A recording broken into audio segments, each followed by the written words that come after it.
Dan terbukti alhamdulillah ada beberapa alumnus yang mempunyai usaha, ya khususnya yang sekarang kan bisnis online ya.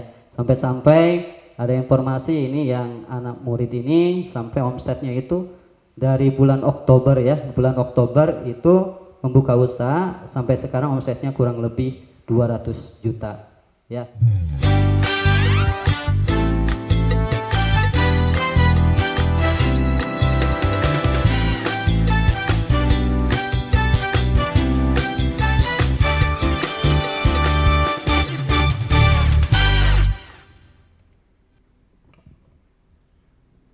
Halo, selamat datang di obrolan santai bersama saya Miftah Husudur. Akan membahas mengenai ruang diskusi seputar pendidikan di jenjang SMK.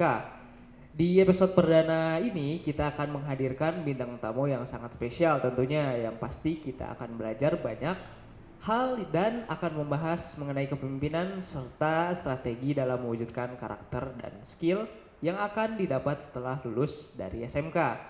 Kita sambut Bapak Ahmad Wildan yang merupakan Kepala Sekolah SMK Dewantara, yang mana beliau sudah menjabat kurang lebih 5 tahun ya Pak ya.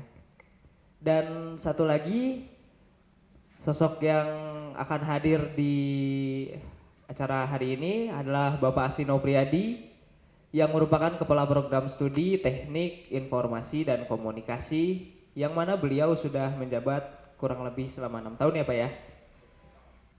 Oke baik, kita ke Pak Wildan ya Pak. Bagaimana Pak kabarnya Pak? Alhamdulillah. Pak Miftah sendiri gimana? Alhamdulillah Pak, baik-baik. Selalu sehat ya. Amin Pak. Untuk Pak Asi bagaimana nih Pak kabarnya Pak? Alhamdulillah ya, masih dalam lindungan Allah Subhanahu wa taala. Alhamdulillah, semoga Bapak-bapak semua selalu sehat ya.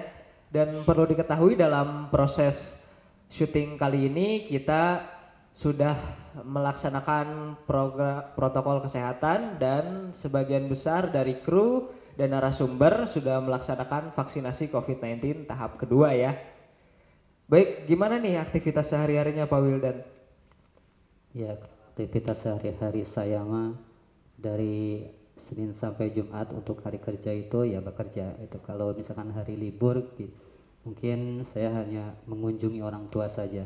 Jadi itu selama aktivitas saya sehari-hari. Dan juga di samping itu kalau waktu senggang saya gunakan untuk belajar, untuk mengembangkan wawasan saya dalam mempersiapkan diri untuk mengembangkan pribadi dan juga mengembangkan sekolah. Itu saja. Baik, terima kasih Pak Wildan. Untuk Pak Asih nih, gimana nih aktivitasnya Pak? Sebelumnya boleh buka masker ya ini? Boleh Pak, Oke. silakan. Saya buka ya.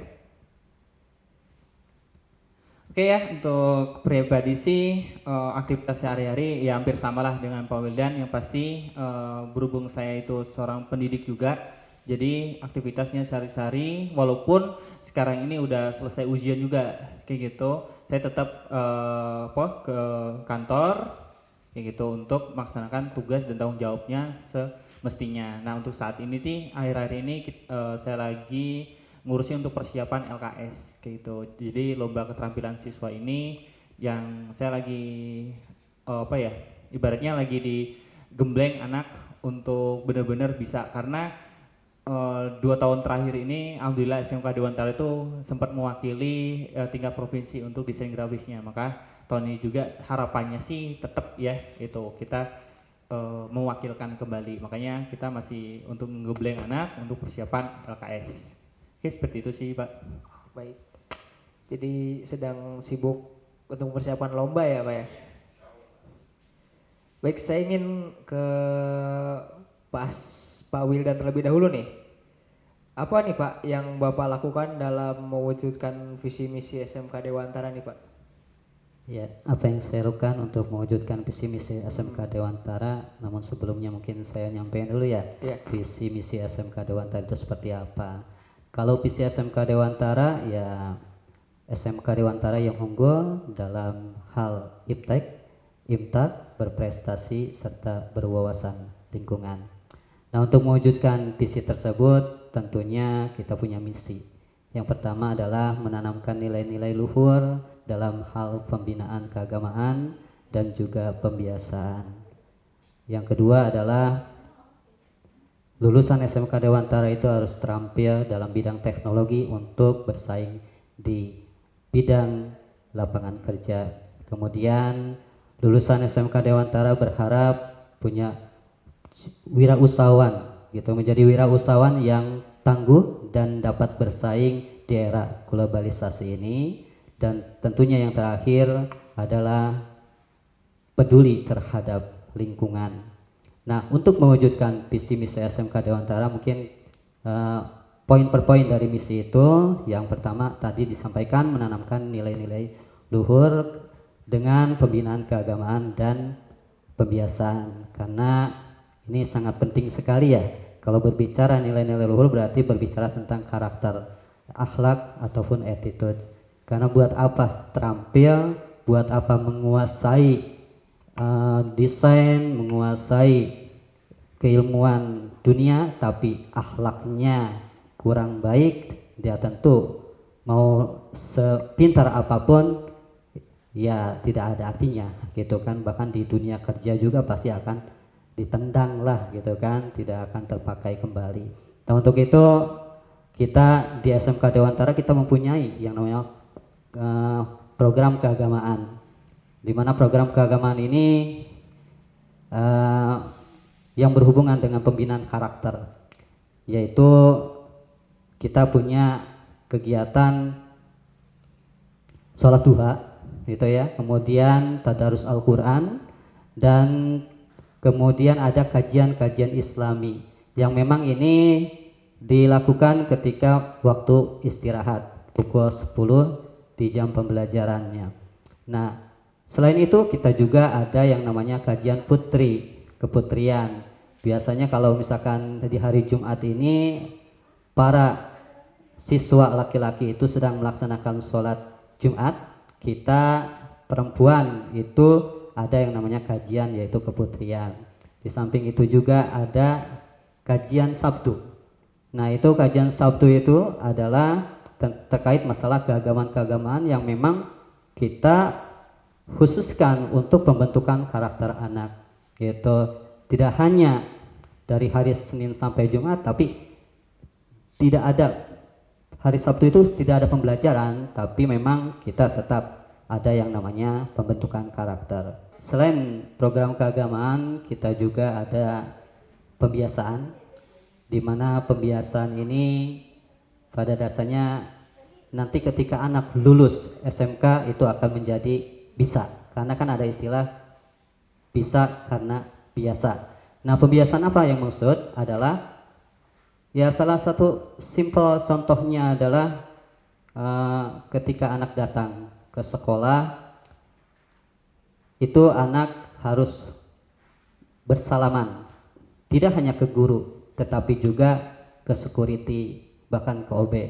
Itu menanamkan anak ketawaduan, karena kan zaman sekarang anak hanya memandang sebelah mata ketika melihat security, ketika melihat OB gitu kan. Karena pada dasarnya OB dan security itu berjasa sekali, tidak hanya guru-guru saja.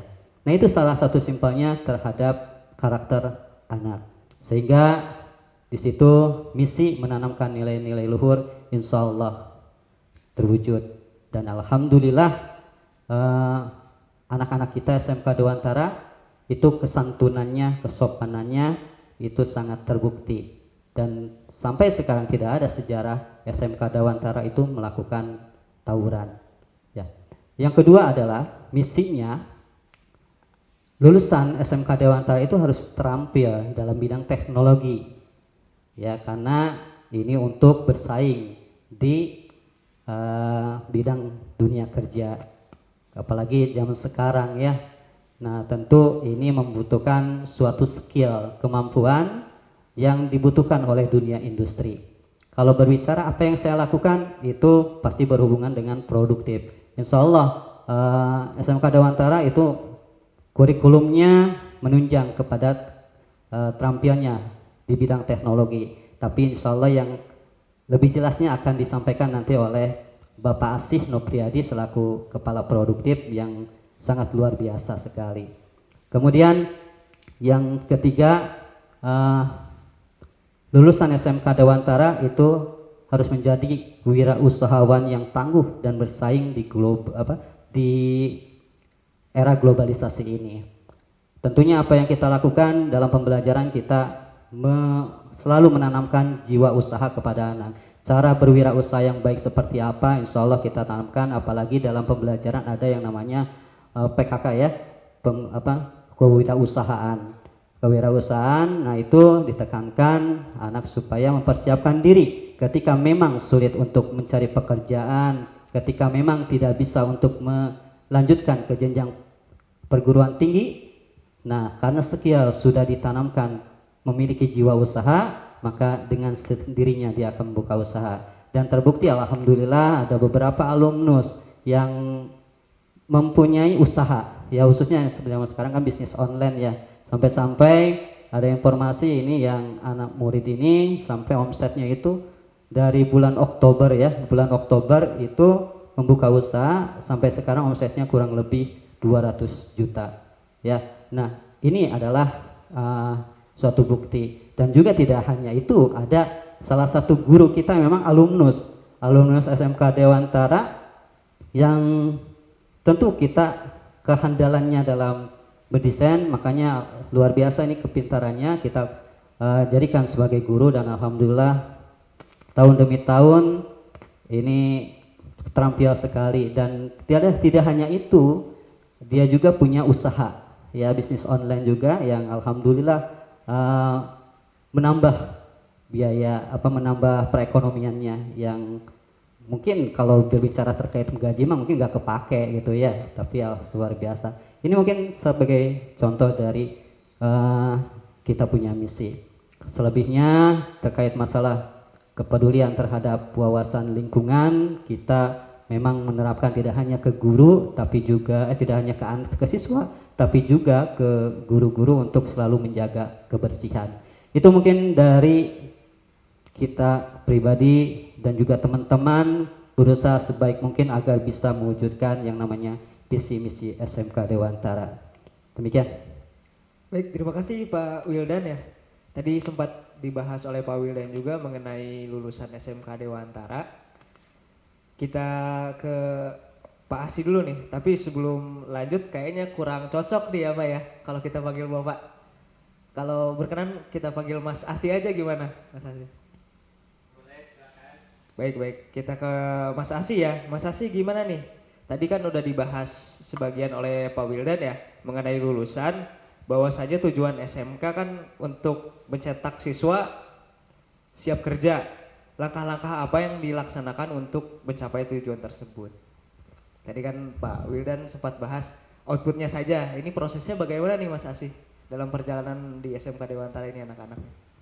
Oke ya, kita santai saja ya untuk pembicaraan kali ini. Bahwasanya tadi saya juga melanjut dengan apa yang disampaikan Pak Wildan. Emang dalam satu sekolah itu kita saling terkaitan kayak gitu. Nah, untuk langkah-langkahnya, pada dasarnya visi misi kita tadi udah didengar semua, bahwasanya sangat biasa ya untuk menjalankannya. Tapi itu bukan hanya suatu kata-kata atau ucapan saja, ucapan manis, tapi itu ada suatu bukti nyata bahwasanya kita bisa sih melaksanakan tersebut. Karena apalagi kita didukung dengan eranya teknologi ini, kita dituntut untuk mengembangkan selalu. Nah, untuk langkah-langkah awal yang harus kita lakukan, prosesnya adalah yang pertama adalah pembinaan dari gurunya. Tentu dengan SDM kita yang berkualitas kayak gitu, saya lebih fokus terhadap produktif ya untuk menyampaikannya kayak gitu. Semakin berkualitasnya dari SDM tersebut, maka kita akan menciptakan anak-anak yang berkualitas juga. Nah, itulah poin utama kita. Yang pasti kita ada peningkatan skill, kemampuan dan lain-lain kayak gitu. Misal anak ada pelaksanaan namanya uji kom ya, uji kompetensi kalian, itu yang ada di SMK yang membedakan SMA dan SMK. Nah, ketika anak diujikan misalnya misal multimedia nih, desainer multimedia kayak gitu, maka guru-gurunya sebelum menguji anaknya gitu, guru tersebut harus diuji terlebih dahulu oleh pihak asesor kayak gitu. Jadi kita juga bekerja sama dengan LSP sih untuk pelaksanaan tersebut kayak gitu. Nah, langkah awal yang pasti SDM-nya. Nah, langkah yang kedua apa sih gitu yang kita harus poinkan? Yang pasti praktek ya kayak gitu. Karena apa? Kalau teman-teman perhatikan atau semuanya memperhatikan, bosnya kurikulum SMK Dewantara itu lebih cenderung condong ke praktek sekitar 70%. Sedangkan teorinya adalah 30%. Nah, itu bukan suatu aturan saja, tapi kita laksanakan. Karena di yayasan kita ini di bawah kepemimpinan Pak Wildan juga kayak gitu. Kita diwajibkan guru-guru itu melaksanakan praktek sebanyak-banyaknya kayak gitu. Bahkan ketika masa pandemi kayak gini juga kita praktek dilaksanakan, tapi kita terbatas lah gitu, karena kan tidak bisa dilaksanakan setiap saat kayak gitu, harus bergantian bergiliran sesuai dengan waktunya dan sesuai dengan aturannya yang ada kayak gitu. Nah, itu untuk langkah kedua. Untuk langkah ketiga, jelas SMK Dewantara yang membedakan dengan sekolah-sekolah lain adalah prakerinnya kayak gitu. Kalau di prakerin di SMK Dewantara kita selektif dalam pemilihan tempat instansi ya. Jadi gini, kalau di SMK Dewantara pemilihan itu dicarikan oleh sekolah. Jadi pelaksananya itu dicarikan oleh sekolah untuk pelaksananya. Nah, setelah itu sudah dicarikan kebutuhan dari instansi apa? Karena misalnya kita mau bahas tentang multimedia, karena multimedia itu luas banget ya. Ada tentang fotografi, ada tentang videografi, ada tentang desain, tentang animasi, tentang web design dan lain-lain kayak gitu. Nah, jadi kebutuhan instansi itu yang kita jadi tolak ukur terhadap anak. Jadi misalnya kita ingin mengirimkan anak ke Universitas Pertahanan, kebutuhan dia adalah desain sama videografi, maka yang kita kirim anak yang memiliki kecenderungan kayak gitu, yang punya kemampuan di bidang itu.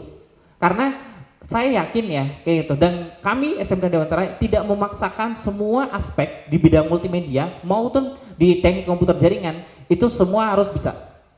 Tapi kita harus pilih-pilih sesuai dengan kapasitas mereka kayak gitu. Tapi kita tuntut anak salah satu harus lebih expert, jadi di atas rata-rata kayak gitu. Kita nggak nuntut semua, tapi salah satu dari mata pelajaran tersebut, kemampuan tersebut mereka harus di atas rata-rata. Jadi bukan hanya bisa saja, tapi harus bisa kayak gitu. Nah, kita sesuaikan. Nah, yang keempat yang nggak kalah pentingnya itu adalah tentang unit produksi. Jadi gini, praktek dijalanin 75%, teori dijalanin, implementasinya apa? Apalagi anak yang jurusannya multimedia nih, itu jadi problem besar buat kita kalau kita nggak ada implementasi. Makanya di SMK Dewantara kita memiliki yang namanya unit produksi yang alhamdulillah kita sudah bekerja di bekerja sama dengan sekolah-sekolah misalnya seperti MTS 3 Bogor. Setelah itu SDIT Anugerah Insani, SMP IT Anugerah Insani, dan tentunya SMK Dewantara sendiri kayak gitu. Nah, itu adalah ruang lingkup kerjasama lagi. Ada juga yang lain-lain juga, misalnya lulusan kita ketika prakrin diminta lagi kayak gitu ke tempat tersebut untuk bekerja. Nah, berhubung ini brand perusahaan ya, jadi saya nggak sebut ya nama perusahaannya kayak gitu. Nah, seperti itu untuk konsepnya. Dan di situ kita harus bimbing, tekankan, karena apa? Kita berbicara tentang pihak ketiga. Ketika kita berbicara tentang pihak ketiga, kita harus totalitas dalam membimbing anak untuk sesuai dengan kemampuan dan kebutuhan dari instansi. Karena apa? Di bidang multimedia khususnya, yaitu belum tentu apa yang kita bilang baik, orang lain bilang itu juga bagus. Kayak gitu ya. Jadi kita sesuaikan dengan keinginan dari si klien, baru kita implementasikan, dan itu banyak tahapannya. Seperti itu sih Pak untuk proses pengembangan dan mencapai tujuan SMK itu siap kerja. Nah, seperti itu untuk langkah-langkahnya. Terima kasih. Baik, Mas Hasi, terima kasih ya. Tadi luar biasa jawabannya. Kita kembali lagi nih ke Pak Wildan, Pak. Tadi kan Bapak sempat membahas juga tentang kedisiplinan siswa ya dengan cara pembiasaan dan lain-lain. Bagaimana nih Pak cara meningkatkan kualitas kedisiplinan dalam mengikuti aturan sekolah? Sementara kan dalam satu keluarga pun anak-anak pasti berbeda karakternya kan, antara yang pertama, yang kedua, yang ketiga pasti karakternya berbeda Pak. Bagaimana cara untuk meningkatkan kedisiplinan dalam mengikuti aturan sekolah Pak? Ya, cara meningkatkan kedisiplinan untuk mentaati aturan sekolah. Yang pertama adalah faktor utama ini Maya, guru. Mungkin SDM tidak hanya guru tapi kepala sekolah juga yang sebagai teladan. Karena guru kan kepanjangannya gugu dan ditiru. Sebagai teladan, anak ketika melihat gurunya melakukan sesuatu ya sifatnya melanggar aturan, kemudian guru tersebut melihat tidak mengikuti aturan, maka tidak mungkin akan didengar oleh siswa. Pada dasarnya ditekankan kepada pribadi khususnya dan juga kepada guru-guru untuk selalu menjadi teladan buat anak-anak, selalu mentaati aturan. Jangan sampai anak-anak ditegur keterlambatan tapi kita guru selalu terlambat, dan sampai kapanpun tidak akan menerap ketika kita ya menasihati anak. Nah, setelah guru dan khususnya kepala sekolah yang menjadi teladan, yang kedua adalah ketika ada anak yang memang tidak mengikuti aturan, terlebih dahulu kita panggil. Tentu ada permasalahan. Kenapa anak tersebut tidak mengikuti aturan? Nah, di situ kita akan mengetahui karena kan berbeda karakter, berbeda juga permasalahannya. Di situ peran khususnya wali kelas dan juga kesiswaan bahkan kepala sekolah itu berusaha untuk memperbaiki kesalahan, kekurangan yang ada pada diri anak. Kalaupun misalkan ternyata alasan anak itu yang membahas terkait masalah evaluasi ke kitanya, insya Allah kita perbaiki, kita dengar kalau misalkan memang itu untuk kemajuan bersama. Nah, ketika terjadinya pemanggilan berbicara terhadap siswa, nah tentu akan menyampaikan permasalahannya. Nah, terkadang anak berbuat kesalahan itu karena ketidaktahuan, benar ya? Nah, kita orang-orang yang dewasa, yang memahami, yang mengetahui, kita merubah mindsetnya, pola pikirnya seperti apa dengan memberikan mungkin nasihat-nasihat, solusinya yang terbaik seperti apa, seperti itu. Nah, kemudian setelah dilakukan seperti itu ternyata mengulangi kembali, itu kita langkah selanjutnya adalah pemanggilan orang tua. Karena tentu harus ada yang namanya kerjasama dengan orang tua. Kalau diserahkan kepada guru saja, kepada sekolah saja itu tidak akan mungkin bisa kalau pembentukan karakter ya, dan juga pada dasarnya untuk mengikuti aturan. Nah, dengan kerjasama orang tua itu ya tentu ketika orang tua mengetahui, jika orang tua sungguh-sungguh ingin anaknya itu memiliki karakter yang baik, tentu akan berusaha bekerja sama. Bahkan kalau orang tua yang sungguh-sungguh itu akan selalu menghubungi pihak sekolah bagaimana kondisi keadaan anak saya gitu. Nah, kemudian dan setelah adanya obrolan dengan orang tua, kadang kita sama-sama untuk mengatasi permasalahan anak dengan berbagai macam solusi. Tergantung anaknya juga pelanggarannya melakukan apa gitu. Nah, kemudian ketika memang pelanggarannya besar, kita tidak langsung mengkat, tetapi kita ada peringatan-peringatan. Ya, peringatan 1, surat peringatan 1, surat peringatan 2, dan surat peringatan yang terakhir. Kalaupun misalkan ternyata sulit gitu ya, kita tentu akan selalu berusaha semaksimal kita agar anak bisa berubah. Pada dasarnya kita mah hanya manusia yang berusaha sebaik mungkin, tapi semuanya kita serahkan sama Allah Subhanahu wa taala, karena saya yakin suatu saat nanti anak ini pasti akan berubah. Itu saja mungkin dari saya, kurang lebihnya mohon maaf. Baik, terima kasih Pak Wildan. Ya, tadi sudah disampaikan oleh Pak Wildan juga ya, memang harus ada figur yang dicontoh ya Pak ya, agar anak-anak ini bisa memperbaikinya gitu. Karena ada sosok figur, jadi mereka lebih bisa meniru ya, begitu. Kategori mereka masih dalam tahap pembelajaran, tapi mereka sudah bisa mampu sesuai dengan kebutuhan dari si klien tersebut, kayak gitu. Nah, saya contohkan lagi khususnya ya multimedia ya, tentu kayak gitu karena di multimedia ya itu apa yang kita bilang baik, bagus belum tentu menurut orang ya. Jadi sudut pandangnya berbeda-beda kayak gitu. Yang pasti yang saya akan tuangkan pertama adalah guru-guru tersebut. Guru-guru saya sampaikan bahwasanya metodenya seperti ini, seperti ini, seperti ini. Nah, itu harus guru paham terlebih dahulu dan harus mengerti. Nah, ada nggak sih kasus yang pernah terjadi? Ada, tapi itu jadi suatu pelajaran buat kami bahwasanya kita lebih menekan kembali dan mempersiapkan anak benar-benar matang kayak gitu. Nah contohnya ini nih, ini baju yang saya pakai ini kayak gitu, kaos ini itu karya dari anak unit produksi kayak gitu.